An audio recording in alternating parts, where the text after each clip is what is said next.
Yeah, you guys must feel really bad that you can't give this billion-dollar company more billions of dollars like me. Man, you guys really suck. It's like, do you even hear yourself? All right, I know a lot of you guys are gonna roll your eyes when I try to explain myself on this for like the 900th time, but some of you guys had opinions about my opinion on Summer Anise. Something you guys gotta know, the return dislike thing, it's not exactly accurate. It actually underreports how many dislikes people have. It shows that I have a 79% positive like to dislike on here, but if you go to the video itself, it says that I only have 1 dislike. So some of you guys did not agree with my take on Summer Anise, and a lot more so of you, I guess, did, or at least you could see where I'm coming from.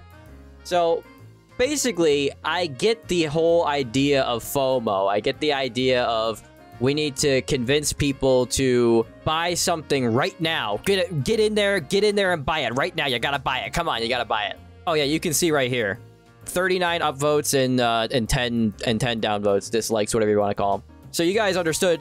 Most of you understood where I was coming from. The reason I don't like FOMO and why FOMO doesn't work on me and why it doesn't really matter what I think, because I am not the target of FOMO. The targets of FOMO are the people that they don't want to be left out.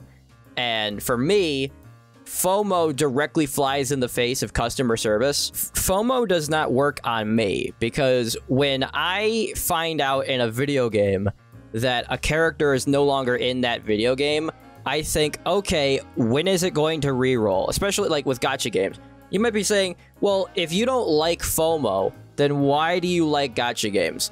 And to that I say, I like Gacha Games because I like the idea of making an account, and much like a roguelike, or roguelite, whatever they're called, you roll for a character, and then you either get the character or you don't get the character. And you either wait until the next character and try to get that character, or you go ham on that, you throw all of your resources at that one character until you get that character. And you either play for meta, and you destroy everything in the game and the game is over, or you play for waifu, or just the characters that you like. You either play for the meta, and you can just crush everything, and then the game is no longer a game anymore because you beat everything. Or you play for waifu, and you kind of just try to complete the game with whatever characters that you have, or whatever characters that you like. If you can't stand FOMO, then yeah, technically you shouldn't play these games. But the reason why I think FOMO is actually more negative to the player base than it is positive is, while yes, it's positive for the company's bank account, when it comes to the player, when I see that a character is no longer in the game and I can't get the character and I have to wait a couple months, I'm fine with that. I'm fine with having to wait for the character to come back, because that's an incentive for me to come back. When I load up a game and they're like, hey, you just missed this collab, it's never coming back, you can go screw yourself. That sucks, because, you know, I missed a collab, but I could understand why a collab character doesn't come back, because there's licensing agreements, and there's legalities, and there's copyright and everything. I can understand all of that. But when it's a character like Summer Anise that is a mascot character, a character that was used to sell the base game, a character made by ShiftUp for ShiftUp. It's not a character made by ShiftUp and Sony. It's not a character made by ShiftUp and Microsoft or something. It's a character made by ShiftUp, owned by ShiftUp. It can be reran by ShiftUp whenever they want, but they're going to specifically withhold information and be like, is she coming back? Is she coming back? Who knows? We're not going to tell you until the very last minute, if we tell you at all. Because I keep hearing, well, she might be in the patch notes, she might be in the patch notes, but the thing is, I shouldn't have to worry about what ifs. I shouldn't have to worry about that.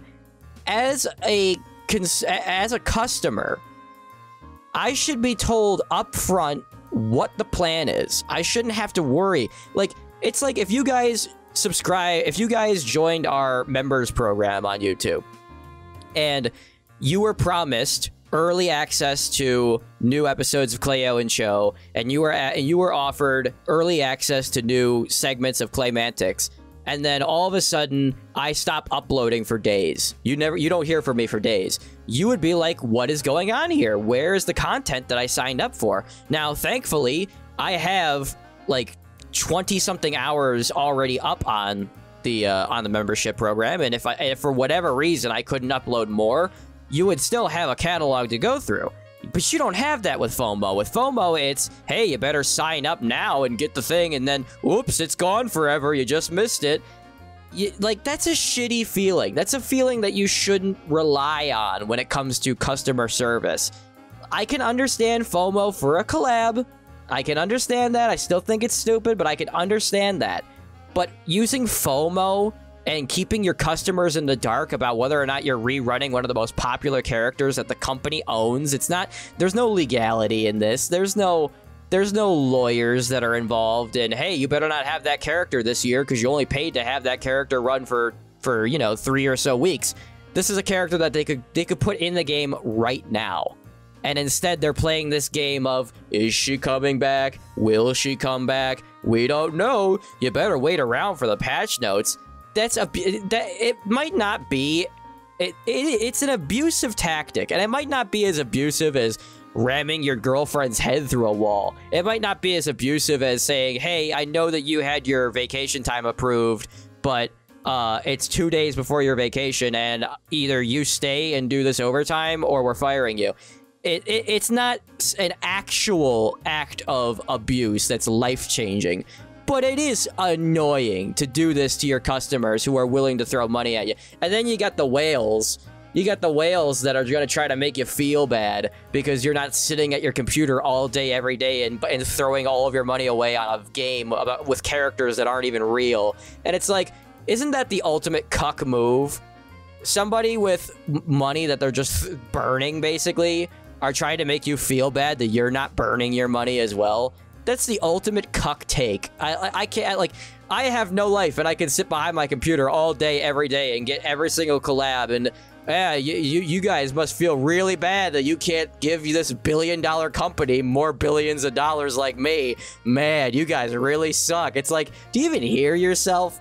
When you go online and you argue with people online and try to make them feel bad that they're not as big as a cuck as you are, give me a break. So yeah, I think FOMO is bad for the game. I think it's great for the company, but at the end of the day, the company wouldn't exist if it ain't for the people. And if you're going to rerun Summer Annis, tell people up front. Don't sit around and go, oh, maybe she's not coming back, because all it takes is a needle prick. You prick somebody, you prick them again, you prick them too many times, and then they give up and they say, why am I even doing this? Do you really have to string me along and say, oh, wait for the patch notes?